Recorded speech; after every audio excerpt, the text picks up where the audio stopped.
রাত হলে অন্ধকার যেরকম সব জায়গাকে ছেয়ে যায়, এমন কোনো জায়গা বাদ থাকে না যেখানে অন্ধকার ঢুকে না। ঠিক কিয়ামতের আগে ফিতনা সব জায়গাকে ছেয়ে যাবে। পৃথিবীর যে প্রান্তে মানুষ থাকুক, যেই মানুষই থাকুক, আলেম গায়রে আলেম, কেউ রক্ষা পাবে না, সবাইকে ফিতনা ছেয়ে যাবে। এই বিষয়ে নবী সাল্লাল্লাহু আলাইহি ওয়াসাল্লাম আমাদেরকে সতর্ক করার মানে হলো, ঝড় আসতে পারে, তোমরা যখন সে সময় পৃথিবীতে থাকবে তোমরা সতর্ক থাকবে এবং ফিতনা তোমাদের ঈমান হরণ করবে। আল্লাহ সুবহানাহু ওয়া তাআলা তার হাবিব মুহাম্মদ সাল্লাল্লাহু আলাইহি সাল্লামের মাধ্যমে আমাদের জন্য অনেকগুলো ভবিষ্যৎবাণী করেছেন, অনেকগুলো সতর্কীকরণ আল্লাহ রাব্বুল আলামিন করেছেন। যে সমস্ত ভবিষ্যৎবাণীগুলো আমাদের জন্য গুরুত্বপূর্ণ, অতীব গুরুত্বপূর্ণ, এবং যে সমস্ত বিষয়ে আল্লাহ রাব্বুল আলামিন তার হাবিব মুহাম্মদ সাল্লাল্লাহু আলাইহি সাল্লামের মাধ্যমে আমাদেরকে সতর্ক করেছেন, সে বিষয়গুলোর মধ্যে থেকে অন্যতম একটা বিষয় হলো, পৃথিবীর আয়ু যখন শেষ হয়ে আসবে, মহাপ্রলয় মানব ইতিহাসের সবচেয়ে বড় ঘটনা, যেই ঘটনার মধ্য দিয়ে আল্লাহ তাআলা সৃষ্টি জগতের এই বিশাল বড় আয়োজন, এটার সমাপ্তি আল্লাহ তাআলা ঘটাবেন, সেই ঘটনার যত নিকটবর্তী হবে পৃথিবী, তত বেশি পৃথিবী ফিতনা সংকুল হবে এবং ফিতনায় পৃথিবী পরিপূর্ণ হয়ে যাবে। এ বিষয়ে নবী করিম সাল্লাল্লাহু আলাইহি সাল্লাম আমাদেরকে বারবার সতর্ক করেছেন, বিভিন্নভাবে সতর্ক করেছেন। নবী করিম সাল্লাল্লাহু আলাইহি সাল্লামের সে সমস্ত হাদিসগুলো পর্যালোচনা করলে দেখা যায় এবং বোঝা যায়, পৃথিবী যত তার পরিণতির দিকে এগিয়ে যাবে, কিয়ামত যত নিকটবর্তী হবে, তত মানুষের জন্য বহুমুখী ফিতনা ধেয়ে আসবে এবং ঈমান ধরে রাখা কঠিন হবে। এ বিষয় সম্পর্কে যত বেশি আমরা জানব, যত বেশি আমরা ঘাটাঘাটি করব, যত বেশি আমরা সতর্ক হব, তত বেশি আমাদের ঈমান, আমাদের আইডেন্টিটি, আমাদের তাকওয়া, আমাদের পরিচয় এবং আমাদের আল্লাহ ভীরুতা ইত্যাদিকে আমরা তত বেশি নিরাপদ এবং সেভ করতে পারবো, যত বেশি আমরা জানব। একজন মানুষ আগে থেকে যখন কোনো ঝড়ের পূর্বাভাস জানে, তখন ঝড় তাকে খুব বেশি লণ্ডভণ্ড করতে পারে না বা খুব বেশি ক্ষতিগ্রস্ত করতে পারে না, কারণ তিনি আগে থেকে জানেন এই ঝড় আসছে এবং এইভাবে অ্যাটাক এবং আক্রমণ করবে। একজন ইমানদার সেজন্য কিয়ামত পূর্ববর্তী ফিতনাগুলো সম্পর্কে যখন তিনি সচেতন হবেন, সতর্ক হবেন, তখন ফিতনা তার ঈমানকে লণ্ডভণ্ড করে দিতে পারবে না। আর এই জন্য এই বিষয়ে মুহাদ্দিসিনে কেরাম হাদিসের মৌলিক গ্রন্থগুলোতে বিভিন্ন অধ্যায় রচনা করে করে আমাদেরকে সতর্ক করেছেন, কিন্তু এগুলো নিয়ে আমাদের সমাজে খুব বেশি আলোচনা নাই, খুব বেশি চর্চা নাই, এবং আমরা খুব বেশি সতর্ক নই। এই সৃষ্টি জগৎ একসময় শেষ হবে, এটা আমাদের বিশ্বাসের গুরুত্বপূর্ণ একটা পার্ট বা অংশ। যেই ঘটনার মধ্য দিয়ে এই সৃষ্টি জগৎকে আল্লাহ তাআলা শেষ করবেন, এই সৃষ্টি জগতের মহা সংসারের এই আয়োজন পুরাটাকে আল্লাহ রাব্বুল আলামিন ক্লোজ করবেন, এবং সেই ঘটনার ভয়াবহতা কি হবে না হবে পুরো কোরআনের শুরু থেকে শেষ পর্যন্ত বারবার বিভিন্ন জায়গায় সেই বিষয়গুলো আল্লাহ তাআলা আলোকপাত করেছেন। আর এই জন্যই আমি সবসময় আপনাদেরকে উদাত্ত আহ্বান করি, আপনারা কোরআনটা অর্থ সহকারে অনুগ্রহ করে একজন মুসলিম হিসাবে বুঝে পড়ার অভ্যাস গড়ে তুলুন। কোরআনে কারীম যদি আপনি অর্থ সহকারে বোঝার অভ্যাস গড়ে তোলেন এবং পড়েন, তাহলে ইসলাম সম্পর্কে আপনি কমপ্লিট একটা ধারণা পাবেন। আর না হলে ইসলাম সম্পর্কে আজকে একটা বিষয় জানলেন, একটা সাইড জানবেন, আবার আরেক সাইডে আপনি জানলেন না, সেই সাইডে আপনার অজানা থেকে যাবে, অস্পষ্টতা থেকে যাবে, এখানে বিভ্রান্তির আশঙ্কা তৈরি হবে। এজন্য আপনি কালেকটিভলি ইসলামকে জানার যদি চেষ্টা করেন, তাহলে তার জন্য সবচেয়ে বড় এবং ভালো উদ্যোগ হবে কোরআনে কারীমের শুরু থেকে শেষ পর্যন্ত অর্থ সহকারে বুঝে পড়া। এই কোরআন পড়লে আপনি দেখবেন যে আল্লাহ তাআলা বারবার করে কোরআনে, বিশেষ করে শেষের পাড়ায় এবং শেষের দিকে এসে এই মহাপ্রলয়, এই পৃথিবীর ধ্বংসের যে ঘটনা, সেটা সম্পর্কে আল্লাহ আলোকপাত করেছেন। কোরআনে কারীমে সাধারণত সেই মহাপ্রলয়কে আস-সাআহ, অর্থাৎ সেই গুরুত্বপূর্ণ ক্ষণ, মুহূর্ত বলে অভিহিত করেছেন, এবং এই মহাপ্রলয় যখন হবে তখন কি হবে তার বর্ণনা কোরআনে কারীমের বিশেষ করে শেষের সূরাগুলোতে আমরা প্রায় সময় নামাজের মধ্যে পড়ি। সূরা আল কারিআ, সূরা আল আদিয়াত, সূরা ইযা যুলজিলাতিল আরদু জিলজালাহা, এসব সূরাগুলোতে আল্লাহ তাআলা এই কিয়ামতের ভয়াবহতা সম্পর্কে আলোকপাত করেছে, এবং শেষের দিকে প্রায় বেশিরভাগ সূরাতে এই বিষয়ে আলোচনা রয়েছে। এই মহাপ্রলয়, যেটার মধ্য দিয়ে আল্লাহ তাআলা ঈসা আলাইহিস সালামের সিংহা ফুৎকারের মাধ্যমে সৃষ্টি জগতের সবকিছুকে শেষ করবেন, এবং এই পাহাড় তুলার মতো যখন উঠতে থাকবে, গোটা সৃষ্টি জগতের সব প্রাণীকে আল্লাহ যখন শেষ করে ফেলবেন, কেউ থাকবে না, যেদিন আল্লাহ বলবেন লিমানিল মুলকুল ইয়াউম লিল্লাহিল ওয়াহিদিল কাহার, পৃথিবীতে বহু মানুষ বহু রাজত্ব, ক্ষমতা, দাপট, বহু কিছুর অহংকার নিয়ে ঘুরে বেরিয়েছ, কিন্তু আজ এক আল্লাহর কর্তৃত্ব ছাড়া, শ্রেষ্ঠত্ব ছাড়া, অস্তিত্ব ছাড়া আর কেউ নেই, এমনকি ফেরেশতারাও নেই। সবাইকে আল্লাহ তাআলা শেষ করে পুনরায় আবার সৃষ্টি করে মানুষের হিসাব নিকাশ গ্রহণ করবেন। এই যে ঘটনার মধ্য দিয়ে আল্লাহ তাআলা সৃষ্টি জগতের এই সব আয়োজন শেষ করবেন, সর্বশেষ প্রাণীটারও প্রাণ কেড়ে নেওয়া হবে, সবাই মৃত হয়ে যাবে, আল্লাহ ছাড়া কেউ থাকবেন না। সেটাই হলো মহাপ্রলয়, সেটাকে আমরা অনেকে কেয়ামত বলি। তো এই যে মহাপ্রলয় বা কেয়ামত, এটার সময় যত ঘনিয়ে আসবে, পৃথিবীর আয়ু যত শেষের দিকে যাবে, ইমানদারদের ইমানের উপরে টিকে থাকাটা তত চ্যালেঞ্জিং হবে। এটাকেই হাদিসের পরিভাষায় ফিতনা বা ফিতান বলা হয়েছে। মুহাদ্দিসিনে কেরাম কিতাবুল ফিতান, ফিতনা সম্পর্কিত অধ্যায় রচনা করেছেন। সেখানে কি ভাবে ফিতনা পতিত হতে পারে, ফিতনার গতি প্রকৃতি কেমন হতে পারে, সেগুলো সম্পর্কে ধারণা দেওয়া হয়েছে। নবী সাল্লাল্লাহু আলাইহি সাল্লামের একটি হাদিসের দিকে তাকালে আমরা দেখতে পাই, তিনি বলেছেন কিয়ামত যখন নিকটবর্তী হবে তখন পৃথিবীতে ফিতনা ছেয়ে যাবে। কিরকম ছেয়ে যাবে? কাওয়াকাইল মাতারি, বৃষ্টির ফোঁটা যেরকম পতিত হয় একের পর এক, একটার পর একটা ফিতনা পতিত হবে। মানুষ একটা ফিতনার মোকাবেলা করতে না করতে আরেকটা ফিতনা এসে পড়বে। রাত যেরকম, অন্ধকার যেরকম রাতকে ছেয়ে যায়, রাত হলে অন্ধকার যেরকম সব জায়গাকে ছেয়ে যায়, এমন কোনো জায়গা বাদ থাকে না যেখানে অন্ধকার ঢুকে না। ঠিক কিয়ামতের আগে ফিতনা সব জায়গাকে ছেয়ে যাবে। পৃথিবীর যে প্রান্তে মানুষ থাকুক, যেই মানুষই থাকুক, আলেম গায়রে আলেম, কেউ রক্ষা পাবে না, সবাইকে ফিতনা ছেয়ে যাবে। এই বিষয়ে নবী সাল্লাল্লাহু আলাইহি সাল্লাম আমাদেরকে সতর্ক করার মানে হলো, ঝড় আসতে পারে, তোমরা যখন সে সময় পৃথিবীতে থাকবে তোমরা সতর্ক থাকবে এবং ফিতনা তোমাদের ঈমান হরণ করবে। তো এইরকম পরিস্থিতি সম্পর্কে নবী করিম সাল্লাল্লাহু আলাইহি সাল্লামের অনেকগুলো হাদিস পাওয়া যায়। আমরা এখন মেলালে দেখি সেই সময়টা আমরা শুরু করেছি, সেই সময়টাতে প্রবেশ করা। এটা কতদূর প্রলম্বিত হবে, কতদিন দীর্ঘায়িত হবে, কত বছর চলবে, সেটা কি 100 বছর চলবে না 1000 বছর চলবে, আল্লাহ তাআলা ভালো জানেন। তবে ফিতনার মধ্যে আমরা প্রবেশ করে ফেলেছি। খোদ নবী করিম সাল্লাল্লাহু আলাইহি সাল্লামের সময় থেকেই সাহাবায়ে কেরাম ফিতনার আশঙ্কায় শঙ্কিত থাকতেন, সবসময় ভয়ভীত থাকতেন এবং এই ফিতনার আক্রমণে সতর্ক থাকতেন। তাহলে আজ প্রায় 1450 বছর পর নবী সাল্লাল্লাহু আলাইহি সাল্লাম যে ফিতনার কথা বলেছেন, আমরা তাকালে দেখি, অফিসে যাই সেখানে ফিতনা, শিক্ষা প্রতিষ্ঠানে যাই সেখানে ফিতনা, ফ্যামিলিগত জীবনে প্রবেশ করলে সেখানে ফিতনা। ফিতনা ছাড়া আমরা কিছু দেখি না। এমনকি ধর্মীয় প্রতিষ্ঠানগুলোতেও নানাবিধ ফিতনা। ফিতনা জিনিসটা কি? আমরা অনেকেই ফিতনা বিষয়ে পরিপূর্ণ ক্লিয়ার না বা পরিষ্কার না হয়তোবা। ফিতনা মানে আমরা ধোঁয়াশা বলতে পারি, বিভ্রান্তি বলতে পারি। কোথাও আপনি দেখতে পাচ্ছেন মরিচিকা, যে মরিচিকা আপনি দেখছেন খোলা চোখে পানি, সেটা আসলে পানি না, সেটা মরিচিকা। এটা এক প্রকারের ফিতনা। এটাকে আপনি মনে করছেন অনেক ভালো, সেটা আসলে ভালো না, তার পেছনে লুকিয়ে আছে কালো অন্ধকার। ঠিক একইভাবে কিয়ামতের আগে মানুষ ডিসিশন নিতে পারবে না, সিদ্ধান্ত গ্রহণ করতে পারবে না। এমন এমন ইস্যু আসবে যে ইস্যুতে তার ঈমান নিয়ে সে সন্দেহের দোলাচলের মধ্যে পড়ে যাবে, যে আসলে আমি ঠিক আছি, আমার বিশ্বাস আদৌ ঠিক আছে।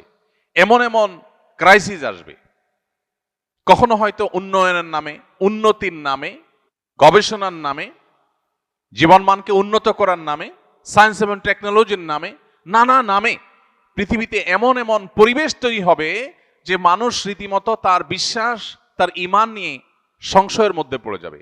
আজ এই সংশয়বাদ ঘরে ঘরে, জনে জনে, এটাকে আমরা আজকের পৃথিবীর নতুন তুফান বলতে পারি। এই নতুন তুফান সম্পর্কে নবী সাল্লাল্লাহু আলাইহি ওয়াসাল্লাম সতর্ক করেছেন। একটা সময় আসবে, নবীজি সাল্লাল্লাহু আলাইহি সাল্লাম বলেছেন, ইউসবিহুর রাজুলু মুমিনা ওয়া ইউমসি কাফিরা।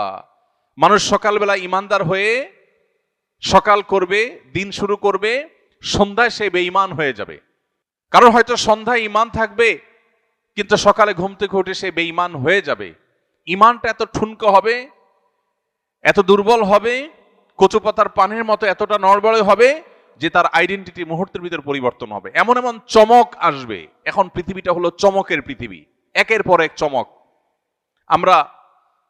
আমরা সার্চ ইঞ্জিনের যে চমক, সেটা দেখে সারতে না সারতে এআই এর চমক, আর্টিফিশিয়াল ইন্টেলিজেন্সের চমক আমাদের সামনে এসে উপস্থিত। আমরা যোগাযোগ ব্যবস্থার ক্ষেত্রে একটার পর একটা চমক দেখছি।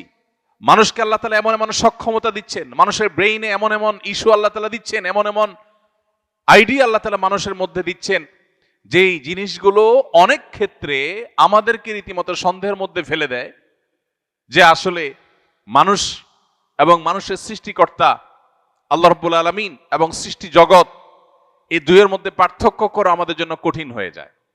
ভাইরা আমার, ফিতনা কতভাবে পতিত হতে পারে, কত দিক থেকে আসতে পারে, সেটা আমাদের ধারণা এবং কল্পনারও বাহিরে। কিয়ামত যত নিকটবর্তী হবে, মানুষের ঈমানদারের আইডেন্টিটি ধরে রাখা তত কঠিন হবে। এটাই ফিতনা। সেই সময়টা আমরা শুরু করেছি, প্রবেশ করেছি, পার করছি। যত সময় যাবে এই ক্রাইসিস, এই সংকট আরো বাড়বে, আরো বৃদ্ধি পাবে। নবী করিম সাল্লাল্লাহু আলাইহি সাল্লাম আমাদেরকে সতর্ক করেছেন। তিনি বলেছেন, বাদিরু বিল আমালি ফিতানা কাকিতাইল লাইলিল মুজলিম। তোমরা ভালো কাজ নেকামল করার জন্য প্রতিযোগিতায় লিপ্ত হও এবং দ্রুততার সাথে অগ্রসর হও ভালো কাজের দিকে। কারণ এমন সময় আসছে যখন গভীর গুটগুটে অন্ধকার রাত যেরকম অন্ধকার হওয়ার কারণে কোনটা ভালো কোনটা মন্দ মানুষ পরখ করতে পারে না, এরকম সময় আসবে যে তুমি সত্য আর অসত্য, ভালো আর মন্দ পরখ করতে কষ্ট হবে। সেই সময় আসার আগে তোমরা নেকামলে প্রবেশ করো, ভালো কাজে লিপ্ত হও। এবং সেই সাথে নবী সাল্লাল্লাহু আলাইহি সাল্লাম বলেছেন, আবু সা'লাবা আল খুশানি রাদিয়াল্লাহু তাআলা আনহু থেকে বর্ণিত হাদিসে তিনি বলেছেন, ফা ইন্না মিন ওয়ারাইকুম আইয়ামা আস-সাবরু ফীহিন্না মিসলাল কবদি আলাল জামাল। নবীজি বলেছেন সাহাবীদেরকে লক্ষ্য করে যে তোমরা চলে যাওয়ার পরে পৃথিবীতে এমন একটা সময় আসবে যখন দ্বীনের উপরে, ইসলামের উপরে, ঈমানের উপরে টিকে থাকাটা এটা জ্বলন্ত কয়লা হাতের উপরে নিয়ে থাকা যেরকম কঠিন, ওইরকম কঠিন হয়ে যাবে। আজ পৃথিবীতে মুসলিম আইডেন্টিটি নিয়ে চলাটা সহজ না কঠিন? কঠিন। অমুসলিম প্রধান অঞ্চলে বা দেশে তো পরের কথা, মুসলিম প্রধান দেশেও মুসলিম আইডেন্টিটি নিয়ে টিকে থাকা বড় কঠিন। আপনার দাড়ি থাকবে, টুপি থাকবে, আপনি নামাজ পড়বেন, হালাল হারাম মেনটেন করবেন, আপনি মাহারাম মেনটেন করবেন, আপনি সিরিয়াস দিন পালন করবেন, কোরআন হাদিসের প্রত্যেকটা আদেশ শেষে মানার চেষ্টা করবেন, আল্লাহর দাসত্ব এবং আবদিয়তকে আপনি ধারণ করে চলার চেষ্টা করবেন।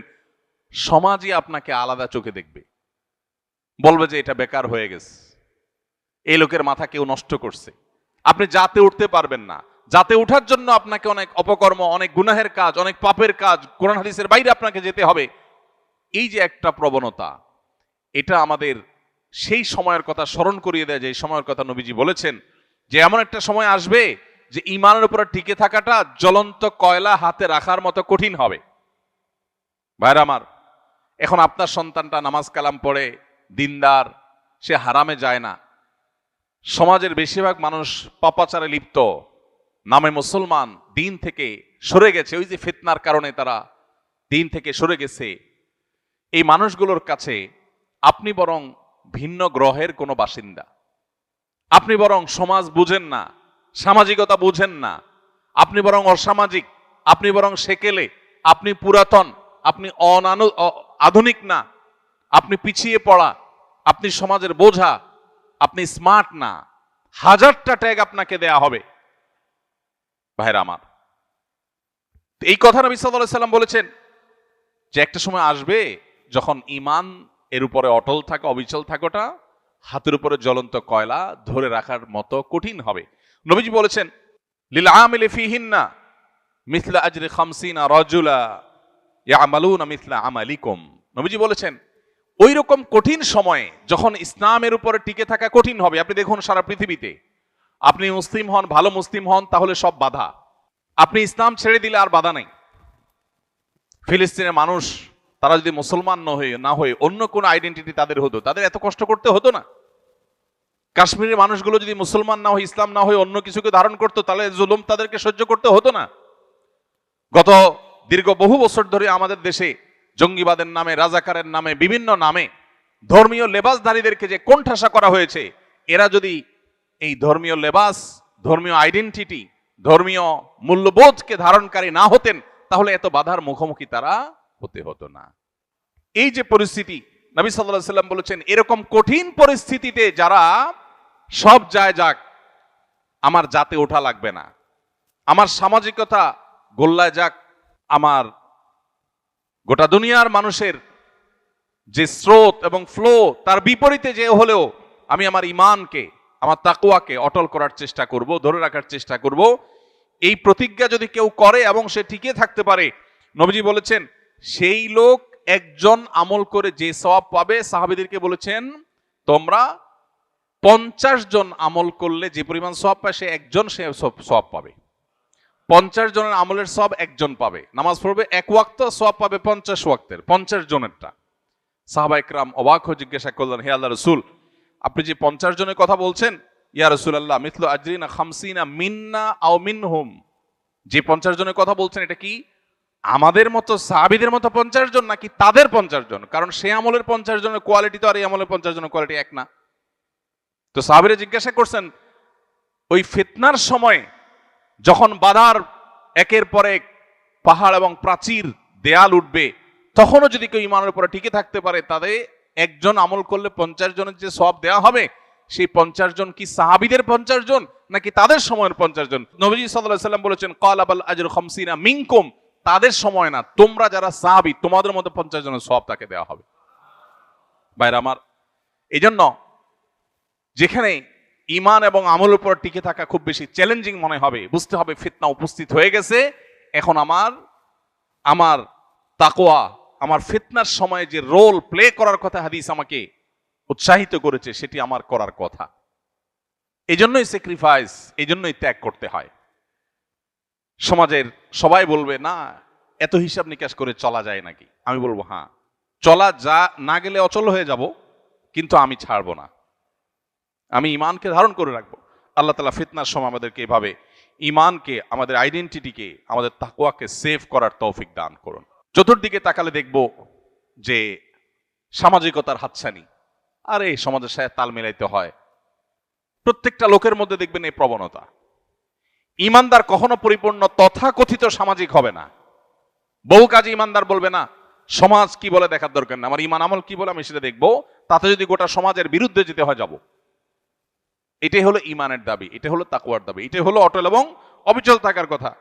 আব্দুর রহমান ইবনে শাইবা রাদিয়াল্লাহু তাআলা আনহুর হাদিস আমাদের সবার কাছে বাঁধাই থাকা উচিত, লিখে রাখা উচিত, চোখের সামনে রাখা উচিত। তিনি বলেছেন, নবী সাল্লাল্লাহু আলাইহি সাল্লাম থেকে তিনি শুনেছেন, বাদা আল ইসলামু গরিবান ওয়া সায়াউদু কামা বাদা ফাতুবা লিল গুরাবা।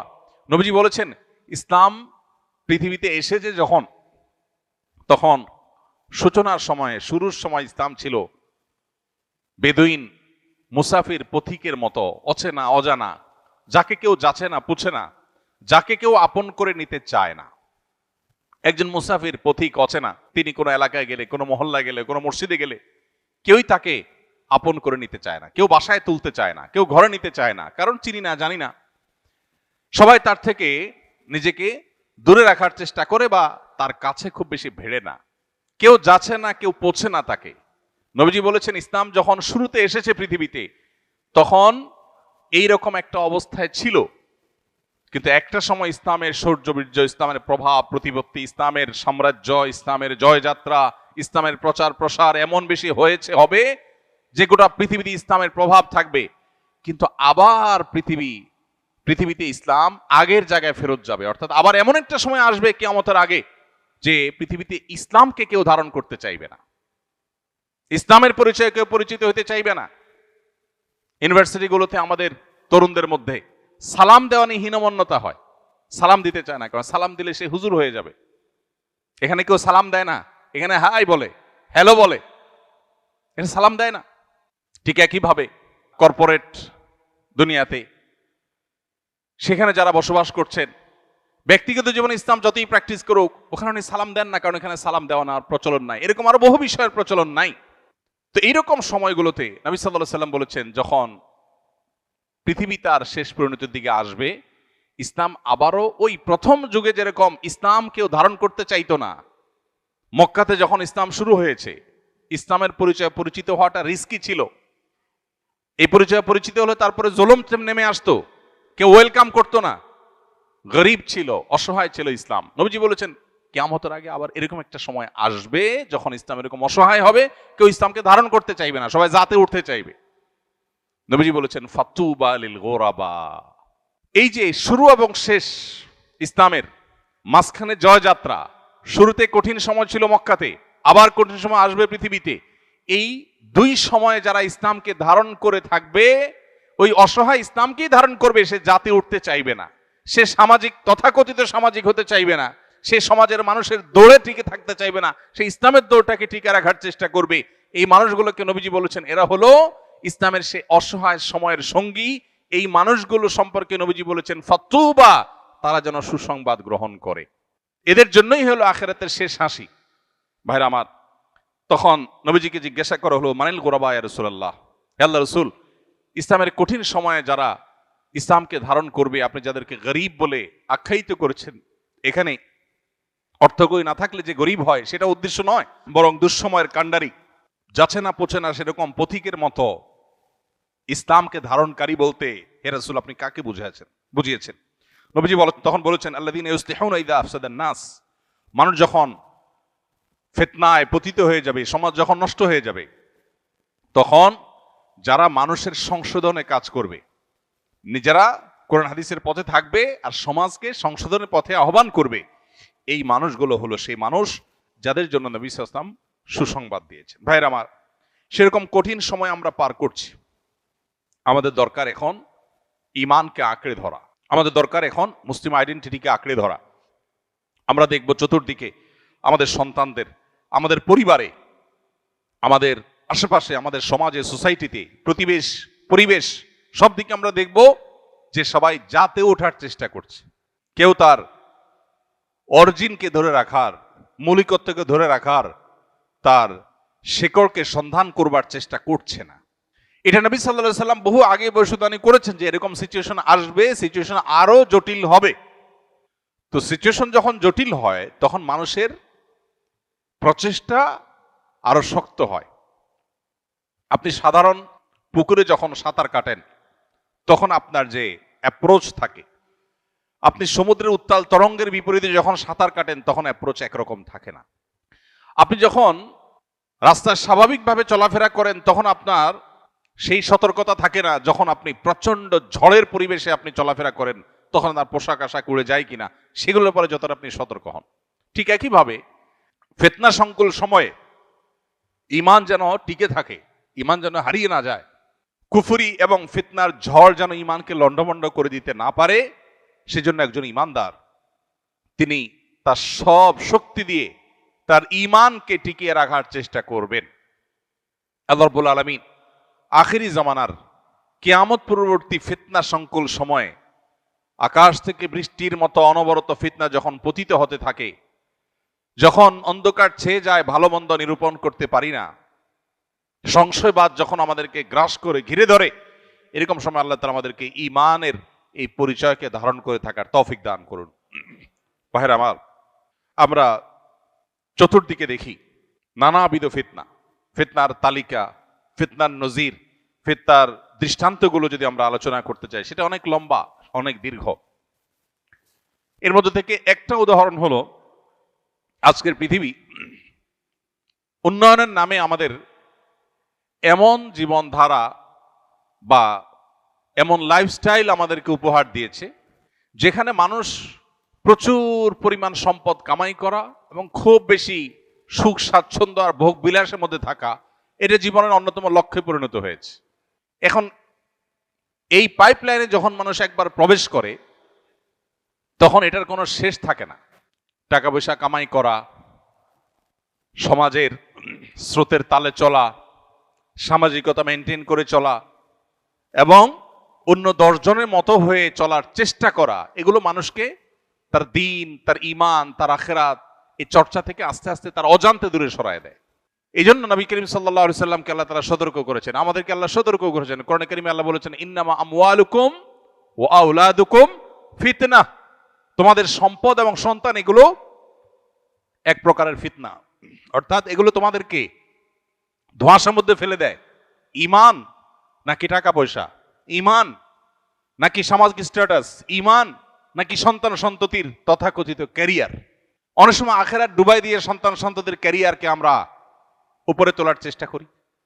অনেক সময় সম্পদ এর পাহাড় গড়বার প্রয়োজনে ঈমান, আমল, আকীদা, হালাল হারাম সবকিছুকে ডুবাই দেই। তাহলে আমি যে কোনটা গ্রহণ করব, কোনটা আমার গ্রহণ করা উচিত, এই সিদ্ধান্তহীনতাটাই হলো ফিতনা।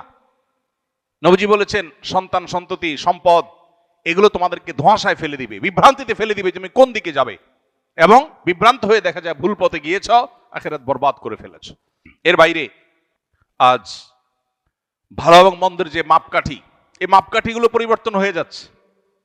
গোটা বিশ্বে পাওয়ার হোল্ড করা, সম্পদ কামাই করা, এটাই মানুষের মর্যাদার মাপকাঠি হয়ে গেছে, মানদণ্ড হয়ে গেছে। ভালো মানুষের ভাত নাই, সহজ বাংলায়।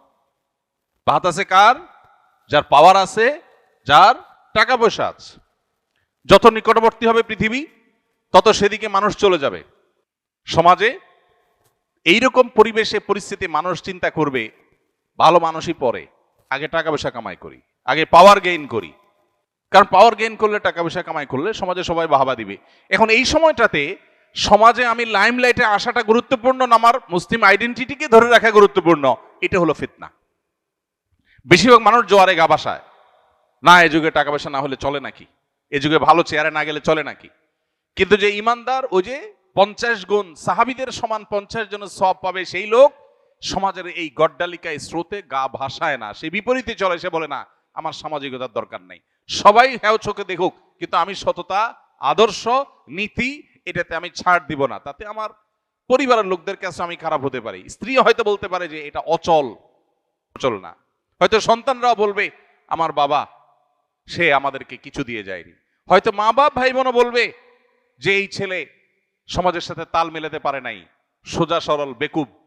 তারপরও সে তার ঈমানকে, তার তাকওয়াকে, আল্লাহর গোলাম এবং বন্দীকে সে আঁকড়ে ধরবে। ভাইরা আমার, এরকম হাজার লাখো অগণিত ফিতনা আছে এই চাকচিক্যময় পৃথিবীতে। ভোগবাদের ফিতনা আমাদের সবাইকে ভোগবাদী করে তুলছে। একজন ইমানদার যার আখিরাতের প্রতি বিশ্বাস আছে, তিনি জানেন দুনিয়াটা সামান্য সময়ের পারাপারের জায়গা। কিন্তু ভোগবাদ আমাদের সমাজে আমাদেরকে এমনভাবে গ্রাস করে ফেলেছে যে আমাদের মনে হচ্ছে এটাই অনন্তকাল বেঁচে থাকার জায়গা। যিনি টাকার জন্য মরিয়া হালাল হারাম বাজ বিচার করছেন না, তিনি নিজেও জানেন এটা আগামী 1 মিনিট পরও তিনি ভোগ করতে পারবেন কিনা তার গ্যারান্টি নাই। পৃথিবীতে কেউ তাকে গ্যারান্টি দিতে পারবে না, কিন্তু এরপরও তিনি এর জন্য পাগল। এবং তিনি হাজার হাজার শত শত বছর বাঁচবেন না সেটা তিনি জানেন। তারপরেও এত টাকা কামাই করার পরেও তার চাহিদা শেষ হচ্ছে না, যত টাকা তার শত শত বছর কেউ শেষ করা যাবে না। তারপর তিনি পাগল পড়া ফিতনা, এই ফিতনার জালে তিনি পড়ে গেছেন, আর বের হতে পারছেন না। এই নেশায় তিনি ডুবে গেছেন, ব্যাক করতে পারছেন না, আখিরাতকে ডুবাই দিয়েছে। ভাইরা আমার, এরকম বহুবিধ ফিতনা আমাদেরকে গ্রাস করছে। রক্ষার উপায় কি? রক্ষার উপায় হলো কোরআন এবং হাদিসকে আঁকড়ে ধরা। কোরআন এবং হাদিসকে যারা আঁকড়ে ধরবে তারা ফিতনা থেকে রক্ষা পাবে। নবী সাল্লাল্লাহু আলাইহি ওয়াসাল্লাম বলেছেন আদু আলাইহা বিন নাওয়াজিস। খুব কঠিন সময়ে মানুষ যখন হাত দিয়েও কিছু ধরে রাখতে পারে না, তখন মাড়ির দাঁত এটা দিয়ে কামড়ে ধরে রাখার চেষ্টা করে। ঠিক একই ভাবে তোমার ঈমানকে ধরে রাখার জন্য সর্বশেষ শক্তি মাড়ির দাঁত দিয়ে তুমি ঈমান, তোমার আত্মপরিচয়, কোরআন এবং হাদিসকে আঁকড়ে ধরবে যে আমি কোরআন হাদিসের বাইরে এক চুল যাব না, তাতে আমার সব যায় যাক। এটা হলো ফিতনার সময় নিজেকে আত্মরক্ষা করার সবচেয়ে বড় মূল মন্ত্র। আর এর পাশাপাশি নবী সাল্লাল্লাহু আলাইহি ওয়াসাল্লাম আমাদেরকে দোয়া শিক্ষা দিয়েছেন। আমরা আল্লাহর কাছে ফিতনার সময় পানাহ চাইবো। আল্লাহুম্মা ইন্না নাউযু বিকা মিনাল ফিতান বা আল্লাহুম্মা ইন্নী আউযু বিকা মিনাল ফিতান মা যাহারা মিনহা ওয়া মা বাতান। আল্লাহ, প্রকাশ্য যত ফিতনা পৃথিবীতে আছে এগুলো থেকে আমি পানাহ চাই, তোমার কাছে রক্ষা চাই।